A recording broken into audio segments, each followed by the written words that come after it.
Hello dear friends, मैं doctor S M Lamba biology Guruji channel में आपका वेलकम करता हूं।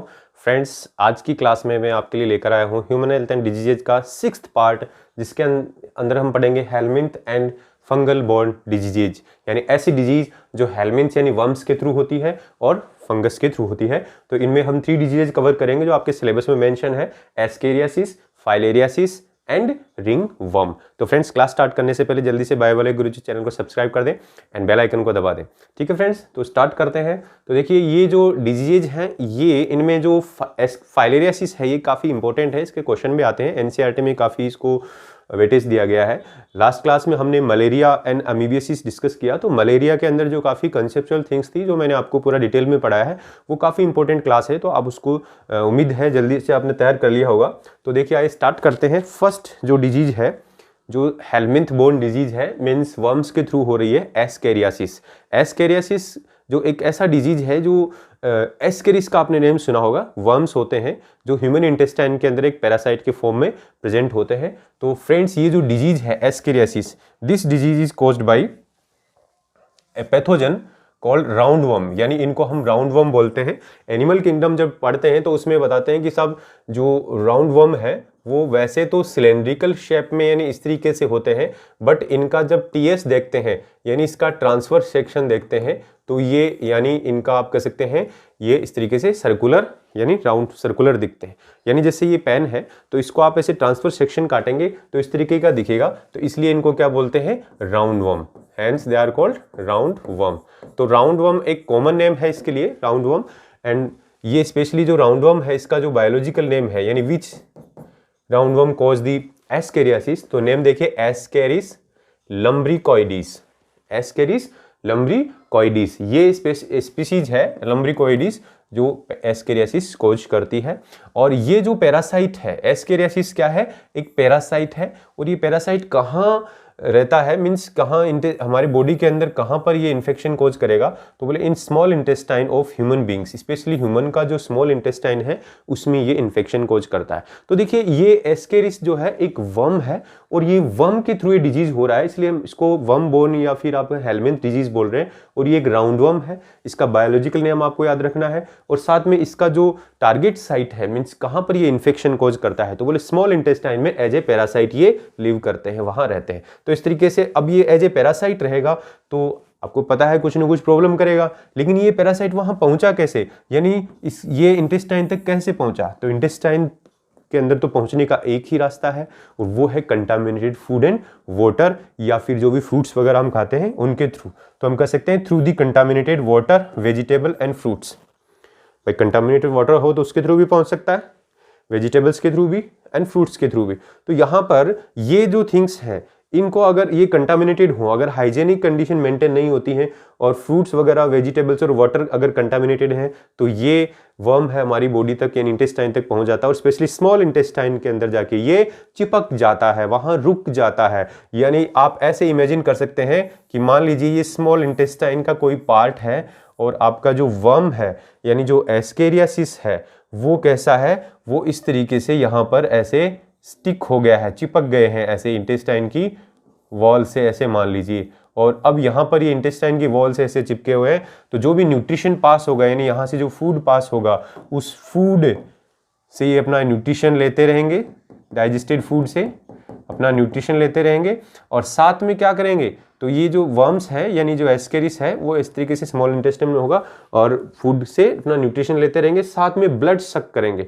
तो ब्लड सक करेंगे तो होस्ट में एक तरीके से क्या हो जाएगी, न्यूट्रिशन की कमी हो जाएगी। तो देखिए इसके क्या कॉम्प्लिकेशन आएंगे बॉडी में, यानी जो सिम्टम्स क्या आएंगे। तो this disease is characterised by, यानी इस डिजीज का जो मेन जो कैरेक्टरिस्टिक है, यानी ये जो डिजीज है ये कैसे पहचानेंगे? तो सबसे पहले तो हम कह सकते हैं हमें फीवर आता है। तो फीवर तो किसी डिजीज में आ सकता है, लेकिन देखिए मसल पेन होगा, मस्कुलर पेन भी किसी डिजीज में कई बार, जैसे मान लीजिए डेंगू वगैरह में सब में होता है। लेकिन इंटरनल ब्लीडिंग यानी इंटेस्टाइन में इन्फेक्शन है तो वहां ब्लीडिंग हो सकती है और उसकी वजह से क्या हो सकता है, एनीमिया। तो यहाँ देखिए फीवर और मस्कुलर पेन और इंटरनल ब्लीडिंग होने से एनीमिया हो रहा है, यानी anaemia means loss of blood हो गया, यानी आप कह सकते हैं लॉस ऑफ ब्लड है एक तरीके से, उस वजह से एनीमिया हो रहा है। एनीमिया क्यों हो रहा है? Due to loss of blood. वैसे तो एनीमिया का डेफिनेशन अलग अलग है, यानी आरबीसी का काउंट कम होना वो भी एक तरीके से एनीमिया है, और स्पेशली अगर हीमोग्लोबिन की डेफिशिएंसी हो जाए तो वो भी एनीमिया है। लेकिन ओवरऑल अगर देखें तो ब्लड का जो ऑक्सीजन कैरिंग कैपेसिटी कम हो जाता है उसको हम एनीमिया बोलते हैं। हालांकि वो अलग फैक्ट है, वो ब्लड वाले चैप्टर में पढ़ते हैं, लेकिन यहाँ पर रियल मीनिंग है कि लॉस ऑफ ब्लड हो गया है ड्यू टू इंटरनल ब्लीडिंग। तो इस तरीके से ये सिम्टम तो है ही, साथ में इसका कभी कभी ज़्यादा वहाँ इंटेस्टाइन में ज़्यादा इसका पॉपुलेशन बढ़ने से इंटेस्टाइन में ब्लॉकेज भी हो सकता है। तो देखिए फ्रेंड्स, ये जो सिम्टम्स हैं इससे रिलेटेड है, इनमें मस्कुलर पेन हो रहा है और एनीमिया हो रहा है। मस्कुलर पेन आपको सिम्टम फील होगा, एनीमिया से आपको वीकनेस आ जाएगी। तो इस तरीके से ओवरऑल ये जो वर्म है ये इंटेस्टाइन में पैरासाइट के फॉर्म में रह रहा है, और वहाँ पैरासाइट फॉर्म में रहने से ये क्या कर रहा है? ब्लॉकेज कर रहा है इंटेस्टाइन को, एनीमिया कोज कर देता है, मस्कुलर पेन कर देता है। तो ये सिम्टम्स बड़े इजी है, सिंपल है। अब ये जो फ्रेंड्स ये हमारे इंटेस्टाइन तक आया कैसे? आने का मतलब ये अभी जैसे कोई मान लीजिए कोई पेशेंट है तो उसके इंटेस्टाइन में एस्केरिस है, इन्फेक्शन हो गया उसको तो एस्केरिस है। अब वो एस्केरिस वहां पर एग्स प्रोड्यूस करेगा, तो ये जो एग्स हैं, एग्स ऑफ एस्केरिस, ये कहाँ जाएंगे? कम आउट, बाहर आ जाएंगे विद द फीसेज, यानी जो स्टूल पासिंग के थ्रू, यानी जब वो पेशेंट अपना फीकल एक्सक्रीशन करेगा, यानी एक तरीके से स्टूल पास करेगा, उस केस में क्या होगा? जो एग्स हैं वो बाहर आ जाएंगे इन्फेक्टेड पर्सन से, यानी जो भी इन्फेक्टेड पर्सन उसके फीसेज के साथ में एस्केरिस के एग्स भी बाहर आ जाएंगे। अभी हमने देखा इंटेस्टाइन के अंदर ये चला गया है, तो वहां पर ये अपने एग्स प्रोड्यूस करेगा, तो वो एग्स किसके साथ में आ जाएंगे? पेशेंट के फीसेज के साथ में बाहर आ जाएंगे। और वो फीसेज अगर मान लीजिए सॉइल पर फेंक दिए जाते हैं, या फिर मान लो सॉइल उससे कंटामिनेट हो सकती है, वाटर भी कंटामिनेट हो सकता है, और प्लांट्स भी उससे कंटामिनेट हो सकते हैं। तो अब वेजिटेबल्स प्लांट से ही मिलते हैं, ठीक है ना, fruits and vegetables, and water हो ही गया, सॉइल से वाटर भी कंटामिनेट हो जाता है। तो इस तरीके से ये एग से ये वाटर एंड जो वेजिटेबल एंड जो फ्रूट्स हैं वो कंटामिनेट हो जाते हैं, और इसकी वजह से इन्फेक्शन होता है। नेक्स्ट डिजीज है फाइलेरियासिस, जो काफी इंपॉर्टेंट है। इस डिजीज का जो अनदर नेम है वो आप जानते होंगे, elephantiasis. It is also called elephantiasis, elephantiasis बोलते हैं इसको। तो फ्रेंड्स, ये जो फाइलेरियासिस है ये एक ऐसा डिजीज है जिसके बारे में मतलब कुछ क्वेश्चन आते हैं, काफी इंपॉर्टेंट हैं वो, और इनमें सबसे इंपॉर्टेंट है द पैथोजन ऑफ फाइलेरियासिस। तो हम बोलेंगे वुचेरेरिया बैंक्रॉफ्टी। स्पेशली इसका जो वुचेरेरिया जो है, इसकी कई स्पीसीज हैं, लेकिन वुचेरेरिया बैंक्रॉफ्टी, ऐसे ही वुचेरेरिया मलाई। तो ये मलाई एंड बैंक्रॉफ्टी, बैंक्रॉफ्टी ज्यादा इंपॉर्टेंट है, लेकिन फिर भी आपको दोनों ध्यान में रखने हैं। तो वुचेरेरिया बैंक्रॉफ्टी ये एक वर्म है, यानी ये एक एस्केलमेंथीज फाइलम का एक तरीके से आप कह सकते हैं एनिमल है, और ये क्या कोज करता है? फाइलेरियासिस कोज करता है। अब ये जो वर्म है वुचेरेरिया, इसको हम फाइलेरियल वर्म बोल रहे हैं, बिकॉज इट कॉजेज फाइलेरियासिस। तो ये फाइलेरियल वर्म है और इसका नाम क्या है? वुचेरेरिया। अब फ्रेंड्स, ये वुचेरेरिया हमारे इंटेस्टाइन या फिर हमारी बॉडी में आया कैसे? इंटेस्टाइन की बात नहीं है, हमारी बॉडी में कैसे आया तो हम बात करेंगे। ये जनरली डायरेक्ट नहीं आता है, कंटामिनेटेड फूड एंड वाटर के थ्रू नहीं आता है। एस्केरिस तो वाटर एंड कंटामिनेटेड जो फ्रूट्स वेजिटेबल्स उनके थ्रू आ रहा था, बट यहाँ पर इसका जो मोड ऑफ ट्रांसमिशन है वो क्या है? Through the bite of infected mosquito, और मॉस्किटो का नेम क्या है? Female Culex. तो यहां पर आपको ध्यान रखना है, female Culex is the vector. ये क्या हो गया है?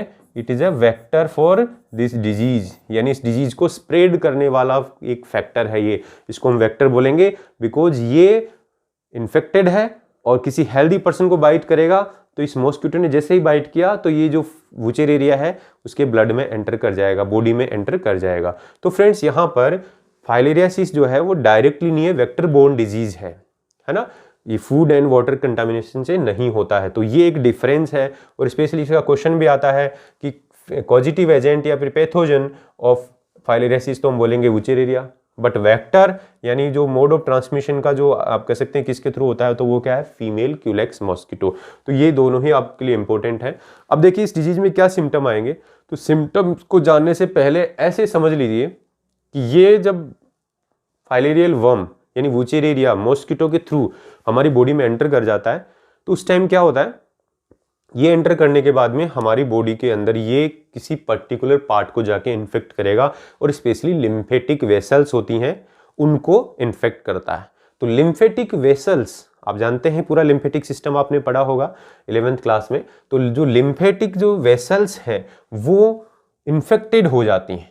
तो यहाँ पर मेनली ये इन्फेक्शन इतना जल्दी नहीं होता है, धीरे धीरे स्लोली प्रोग्रेस होता है ये, एंड देन उसके बाद में कई सालों के बाद में after many years symptoms appear होते हैं। तो यहाँ देखिए the filarial worms cause A slowly developing chronic infection, यानी बहुत ही धीरे धीरे इन्फेक्शन होता है और लंबे टाइम के बाद में पता चलता है, ठीक है ना। और inflammation of the organs in which they live for many years, यानी कई साल तक वो उस ऑर्गन में वो पैरासाइट जाके रहने लग जाएगा, यानी जो वूचर एरिया है फाइलेरियल वर्म वो कई मेनी ईयर्स तक वहां रहेगा, एंड देन धीरे धीरे स्लोली उसमें क्रोनिक इन्फेक्शन कर देगा या फिर क्रोनिक इन्फ्लामेशन कर देगा, और लंबे टाइम के बाद में उसमें जब इन्फ्लामेशन हो जाएगा तो इसमें क्या आएंगे, सिम्टम्स आएंगे। लेकिन mainly usually this parasite affect the lymphatic vessels, मैंने बताया था लिम्फेटिक वेसल्स को ही ये मेनली अफेक्ट करता है। तो यहां पर आपको ध्यान रखना है कि वूचर एरिया यानी filarial worm specially usually affect the lymphatic vessels. तो देखिए ये लिम्फेटिक वेसल्स को अफेक्ट करता है, और इस डिजीज का यानी ये जो डिजीज है इसमें होता क्या है पेशेंट को, it is characterised by swelling of legs and scrotum. Mainly जो लेग्स है और जो स्क्रोटम है वो स्वेल हो जाता है, ठीक है ना। क्या होता है, this disease characterised by swelling of the, यानी स्वेलिंग कहां पर आ रही है, लिम्फेटिक वेसल्स में इन्फेक्शन होने से स्वेलिंग कहां आ रही है, लेग्स में और स्क्रोटम में। जैसा कि अभी इसमें फिगर में दिखाया गया है, लेग्स में ऐसे स्वेलिंग है और स्क्रोटम में भी स्वेलिंग है, यानी लेग में देखो, एक लेग में और एक स्क्रोटम में, यानी इतना एनलार्ज हो गया है बॉडी के कंपेयर में, ठीक है फ्रेंड्स। तो इन दोनों में स्वेलिंग आ जाती है, और स्वेलिंग आने से पैर जो है इस एलिफेंट जैसा इसका लेग शो होता है, एलिफेंट जैसा लेग दिख रहा है, तो हेंस इसको क्या बोल देंगे, एलिफेंटियासिस। तो this is commonly called elephantiasis due to its resemblance to a leg of an elephant.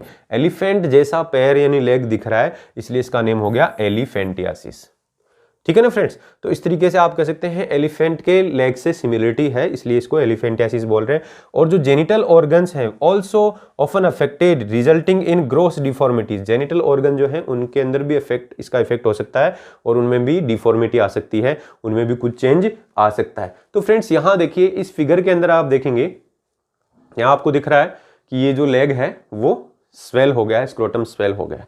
अब ये स्वेल क्यों हुआ, तो हमने अभी बोला कि इन्फेक्शन कहां है, इन्फेक्शन है लिम्फेटिक वेसल्स में। तो देखिए लिम्फेटिक वेसल मतलब ये हमारा लेग है, तो यहां से लिम्फेटिक वेसल रन होता है, मतलब इधर से स्टार्ट होता है, आपने पढ़ा होगा 11th क्लास में इस लेग का, ऐसे यहाँ छोटे छोटे लिम्फ कैपिलरीज हैं जो यूनाइट होकर ऐसे लिम्फ को लेकर जाएंगी और यहाँ हार्ट तक लेकर जाती।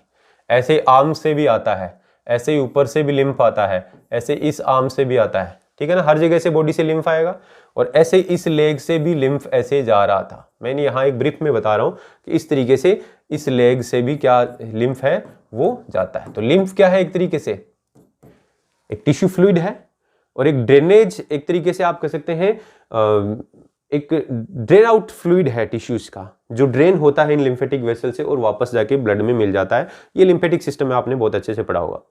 तो अब यहां पर हम बात करेंगे कि जो टिश्यू में जो एक्स्ट्रा फ्लूइड है वो लिम्फेटिक वेसल्स के थ्रू कलेक्ट होके अगेन ब्लड में मिक्स हो जाता है, यानी एक तरीके से लिम्फेटिक वेसल्स ड्रेनेज सिस्टम का काम कर रहे हैं, टिश्यूज के फ्लूइड को ड्रेन कर रहे हैं। अब यहां पर मान लीजिए इन्फेक्शन हो गया, यहां पर इन्फेक्शन हो गया, या यहां पर हो गया कहीं पर मान लीजिए, तो इस जगह इन्फेक्शन, बिकॉज यहां पर लिम्फ नोड्स होती हैं, तो यहां इन्फेक्शन हो गया। यहां इन्फेक्शन होने से क्या होगा, ये जो लिम्फ है वो आगे नहीं जाएगा, यहीं से इसका जो लिम्फ इस लेग से कलेक्ट हो रहा था ना वो अब आगे नहीं जा पाएगा, यहां नहीं जा पाएगा, तो लिम्फ कहां रहेगा, बोले द लिम्फ है ना, ये लिम्फ है इस लेग के टिश्यू के अंदर ही अकोमुलेट होने लगेगा। अब जो लिम्फ अकोमुलेट होगा तो वहां वाटर, यानी लिम्फ क्या है, कंटेंट आप जानते हैं, तो वाटर है वो धीरे धीरे धीरे धीरे लिम्फ जो कलेक्ट नहीं हो रहा वहीं कलेक्ट हो रहा है, और लिम्फ है वो ड्रेन आउट नहीं हो रहा है, तो इस लेग के अंदर स्वेलिंग आने लगेगी। ऐसे इस स्क्रोटम में भी स्वेलिंग आने लगेगी। यानी ओवरऑल आप बात कर सकते हैं कि यहाँ का ड्रेनेज सिस्टम जो है वो ब्लॉक हो गया है। तो जैसे हमारा ड्रेनेज सिस्टम ब्लॉक हो जाए तो जो भी गंदा पानी है जो ड्रेन वाटर है वो पूरा का पूरा हमारे आसपास लोकेलिटी में ही फिल हो जाएगा। ठीक ऐसे ही यहाँ से ड्रेन आउट नहीं हुआ ये फ्लूइड, तो यहाँ पर ये अक्यूमुलेट हो गया और उसकी वजह से स्वेलिंग आ गई। ठीक है ना, तो ये इस डिजीज का एक तरीके से कैरेक्टरिस्टिक है, इसको पहचान सकते हैं। ये तो कहने का मतलब ऐसा है कि क्रोनिक डिजीज स्लोली डेवलप हो रहा है और लिम्फेटिक वेसल्स में मेनली इन्फेक्शन होने से हो रहा है और उसकी वजह से लेग और स्क्रोटम है वो स्वेलअप हो जाते हैं और एलिफेंट के लेग जैसा लेग दिख रहा है, इसलिए इसको बोले एलिफेंटियासिस। और ये जेनिटल ऑर्गन को भी डिफॉर्म कर सकता है, उनको भी थोड़ा बहुत एक तरीके से अफेक्ट करके उनको नुकसान पहुंचा सकता है। तो फ्रेंड्स अब चलते हैं नेक्स्ट डिजीज, फंगल डिजीज। तो फंगल डिजीजेज में स्पेशली आपके सिलेबस में कोई ज़्यादा खास डिजीजेज को मेंशन नहीं किया हुआ है, बट फिर भी यहाँ पर फंगल का नेम सुनते ही आपके दिमाग में आएगा रिंग वर्म। जनरली स्प्रेड होता है, हर किसी को हो जाता है, इसके रीजन भी आप लोगों को पता होते हैं, लेकिन फिर भी कई बार अवॉइड नहीं कर पाते हैं। तो यहाँ पर जो पैथोजन इन्वॉल्व है, यानी the pathogen involve in this ring worm क्या है, मैनी फंगी। मैनी फंगी बहुत सारे हैं, उनमें कौन कौन से हैं जेनर देखो, माइक्रोस्पोरम, ट्राइकोफाइटोन एंड एपिडर्मोफाइटोन। यानी ये जनरली ये 3 टाइप के जो जीनस हैं फंगी के, there are 3 type of genera, microsporum, trichophyton and epidermophyton. They cause responsible for the ringworms, यानी रिंगवर्म्स के लिए यही रेस्पॉन्सिबल है। तो यहां पर ये तीनों जेनरस के जो नेम है आपको पता होना चाहिए कि विच जेनरा या which fungi responsible for the ringworm, तो हमें ये पता होना चाहिए। अब यहां पर मोस्ट कॉमन इन्फेक्शियस डिजीज है ये ह्यूमन में, मतलब बहुत जल्दी स्प्रेड होती है। अगर आपको है तो घर में अगर आप सारे जो मेंबर हैं सिमिलर टॉल को, एक ही टॉल को यूज कर रहे हैं, बार बार सभी लोग यूज कर रहे हैं, तो जल्दी से ये स्प्रेड हो जाता है। तो most commonly infectious disease in man, यानी सबसे कॉमन डिजीज है जो बहुत फास्टली इन्फेक्शियस होती है। ठीक है ना, और ज्यादा इसके केसेज होते हैं। तो मोड ऑफ जो ट्रांसमिशन की बात करें, कैसे फैलेगा, तो हमने बताया ringworms are generally transmitted from soil. अगर आप सॉयल के कॉन्टेक्ट में आते हैं तब भी हो जाता है, और by using infected towels and cloth, infected towels and cloth use करेंगे तब भी हो सकता है, और even the comb of infected individuals. अगर जो कॉम्ब है वो कॉमन कॉम्ब हम घर में यूज करते हैं, एक को इन्फेक्शन है तो उससे भी हो सकता है। तो अब यहां पर कॉम्ब भी आ गया, क्लॉथ एंड टॉवल भी आ गए, मीन्स जो आपके यूटिलिटीज हैं उनके थ्रू फैल रहा है। ऐसे सॉइल के थ्रू भी स्प्रेड हो सकता है। तो रिंगवर्म एक कॉमन सी डिजीज है जिसमें आपकी स्किन पर कुछ लेशंस क्रिएट होते हैं, और उन लेशंस का कुछ कैरेक्टरिस्टिक है, यानी वो लेशंस कैसे होते हैं। तो अगर सिम्टम्स की बात करें तो इसमें आपके जो बॉडी पे आप कैसे देखो लेशंस अपीयर होंगे, ड्राई, देखने में थोड़े से सूखे सूखे ऐसे लगेगा, स्किन वहां ड्राई हो गई है। स्केली, उस पे कुछ पपड़ी उतरने लगेगी, है ना, lesions on the skin. Skin पे क्या है, ड्राई स्केली लेशंस। तो स्किन पे क्या बन गए हैं, सूखे सूखे और ऐसे पपड़ी देने वाले लेशंस बन जाते हैं, और ये नेल्स पे भी हो सकता है और स्कैल्प में भी, यानी यहां पर भी। तो नेल्स और स्कैल्प और स्किन पे ऐसे लेशंस अपीयर होते हैं, यही इसका कैरेक्टरिस्टिक है। तो हम जानते हैं रिंगवर्म को इजीली, स्किन पर जनरली, यानी स्कैल्प पे, नेल्स पे और स्किन पर लेशंस हो जाते हैं, और लेशंस कैसे होते हैं, ड्राई एंड स्केली होते हैं। ठीक है ना, तो ये मेन सिम्टम है इस डिजीज का पहचानने का। तो लेशंस आर अकम्पनीड, अब लेशंस के साथ में क्या होगा, अकम्पनीड बाय इंटेंस इचिंग, बहुत तेजी से खुजली चलेगी, इंटेंस इचिंग होगी। तो इंटेंस इचिंग हो रही है और वहां पर एक लेशंस क्रिएट हो रहा है जो ड्राई ड्राई सा दिख रहा है, इट मींस रिंगवर्म है। ठीक है ना, इट मींस क्या है, रिंगवर्म है। तो अब ये रिंगवर्म होता क्यों है, तो सबको पता है, बारिश के टाइम में जनरली काफी ज्यादा होता है, क्योंकि उस टाइम में मॉइस्चर रहता है, तो फंगल ग्रोथ के लिए सबसे सूटेबल एनवायरनमेंट रहता है, साथ में हीट भी रहता है। तो हीट एंड मॉइस्चर, ये 2 ऐसे फैक्टर हैं जिनकी वजह से ये ग्रो करता है। तो इसी वजह से रेनी सीजन के अंदर ऐसा होता है कि वो हीट एंड मॉइस्चर दोनों फैक्टर मिल गए और उसकी वजह से जल्दी से स्प्रेड होता है। तो स्पेशली आर्म पिट्स में काफी ज्यादा कॉमन होता है रेनी सीजन में। तो heat and moisture help the fungi to grow, इसकी ग्रोथ के लिए ये रेस्पॉन्सिबल है, which make thrive in skin fold. ठीक है ना, स्किन की फोल्ड्स के अंदर भी चला जाता है, स्पेशली ग्रोइन रीजन में, इन द ग्रोइन और बिटवीन द टोज, अंगूठों के बीच में। ठीक है ना, इस तरीके से आप कह सकते हैं फिंगर्स के बीच में और ग्रोइन रीजन में बहुत जल्दी से होता है। तो इस तरीके से आप यहां बता सकते हैं कि जो हीट एंड मॉइस्चर है they are the main factor to increase the growth of ringworm. तो इस तरीके से आपको ये ध्यान रखना है। सिम्टम्स तो हमें वो लेशंस को पहचानना है जो स्किन, स्कैल्प और नेल्स पे हो सकते हैं, वो ड्राई और स्केली होंगे, उनमें इंटेंस इचिंग होगी, और ये जो ग्रोथ क्यों होगी, हीट एंड मॉइस्चर की वजह से। तो फ्रेंड्स यहां पर कुछ एग्जाम्पल्स हैं, जैसे टीनिया क्रूरिस। टीनिया क्रूरिस, ये टीनिया क्रूरिस जो है ये एक फंगी है, और ये रिंगवर्म कहां कोज करता है, groin and perineum are involve in tinea cruris. The groin and perineum, groin region and perineum यानी जो एनस एंड स्क्रोटम के बीच का जो एक तरीके से जो एरिया है, या फिर एनस के अराउंड का जो एरिया है, उसको हम बोलते हैं पेरिनियम। तो पेरिनियम एंड ग्रोइन रीजन, इनके अंदर स्पेशली टीनिया क्रूरिस हो जाता है, यानी वहां पर ब्लैक ब्लैक से लेशंस हो जाते हैं। Tinea barbae, barbae barber name आ रहा है, तो ये बियर्ड, स्पेशली जो दाढ़ी है इस एरिया में, बियर्ड एरियाज में हो जाता है। Face and neck are involve, face भी और नेक भी इन्वॉल्व हो सकते हैं, ठीक है ना। तो इस तरीके से फेस और नेक इन्वॉल्व हो सकते हैं, बियर्ड एरियाज के अंदर ये स्पेशली होता है टीनिया बार्बी। और टीनिया पेडिस, ये स्पेशली फुट्स के अंदर है ना, फुट में होता है, इसलिए एक डिजीज है, very common disease, athlete foots. Athlete foots means जो फुट लाइक जो है ना, यानी जो आप कह सकते हैं फुट होते हैं, वो क्या होते हैं, लाइक एथलीट जैसे हो जाते हैं। तो अभी एथलीट क्या होता है, जब वो नेकेड फुट से जब रन करता है तो उसके स्पेशली उसके जो फिंगर्स हैं या फिर उसके जो सॉल्स हैं वो नीचे से इतने हार्ड हो जाते हैं, तो वैसा ही इसमें हो जाता है। ऐसे ही फ्रेंड्स एक टीनिया कैपेटिस और है, टीनिया कैपेटिस। ये टीनिया कैपेटिस क्या करता है, ये स्कैल्प में इंफेक्शन करता है, और इसकी वजह से क्या हो जाता है, बाल्डनेस यानी गंजापन। तो tinea capitis, tinea pedis, tinea barbae and tinea cruris, ये ऐसे रिंगवर्म अलग अलग एरिया पे कोज करते हैं। तो क्रूइस कहां पर, पेरिनियम एंड ग्रोइन रीजन में रिंगवर्म कोज करता है। बार्बी बियर्ड एरिया में, यानी फेस और नेक इन्वॉल्व हो सकते हैं। पेडिस पैर वाले एरिया में, यानी एक तरीके से एथलीट फुट जो डिजीज कोज कर रहा है। और टीनिया कैपेटिस स्कैल्प में है ना, कैपेटिस जो आप कह सकते हैं कैपुट हेड को बोलते हैं, कैपुट, तो कैपेटिस, कैपुट टर्म सुना है ना आपने, तो कैपुट हेड के लिए टर्म यूज होता है। तो कैपेटिस यानी स्कैल्प में एक तरीके से इन्फेक्शन करता है और उसकी वजह से बाल्डनेस हो जाती है, यानी गंजापन आ जाता है। तो फ्रेंड्स यहां पर जो ये सिम्टम्स हैं ये बड़े इंपॉर्टेंट हैं। यानी अगर हम बात करें तो रिंगवर्म के जो जेनरा है, कौन से जेनरा के थ्रू रिंगवर्म होता है वो ध्यान रखना है।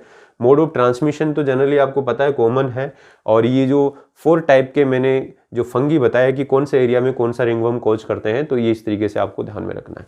तो फ्रेंड्स उम्मीद है क्लास पसंद आई होगी। एक छोटी सी क्लास थी, इसके अंदर स्पेशली हेलमिंथ बोर्न एंड जो फंगल बोर्न डिजीज हमें डिस्कस करने थे, जो आपके सिलेबस में इतना ही है, यानी इससे ज़्यादा आपको बाहर ज़्यादा डिस्कस करने की जरूरत नहीं है। तो यहाँ पर जो पॉजिटिव एजेंट होता है, मोड ऑफ ट्रांसमिशन होता है, अगर कोई वेक्टर है तो ये चीज़ें बड़ी इंपॉर्टेंट होती हैं।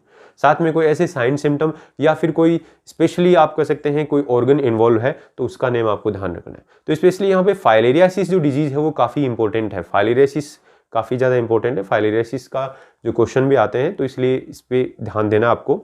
हालांकि 3-4 टाइप के क्वेश्चन बनते हैं तो वो कोई ज़्यादा खास नहीं है, लेकिन फिर भी सब्जेक्टिव एग्जाम के लिए बात करें तो पूरा थ्योरी ही एज ए कंटेंट आपको ध्यान में रखना है। तो उम्मीद है क्लास पसंद आई होगी। तो जल्दी से बाय वाले गुरुजी चैनल को सब्सक्राइब कर दें और बेल आइकन को दबा दें ताकि आने वाली इंपॉर्टेंट क्लासेस का नोटिफिकेशन आपको मिलते रहे, और इस वीडियो को ज़्यादा से ज़्यादा लाइक और शेयर करें। ठीक है फ्रेंड्स, थैंक यू।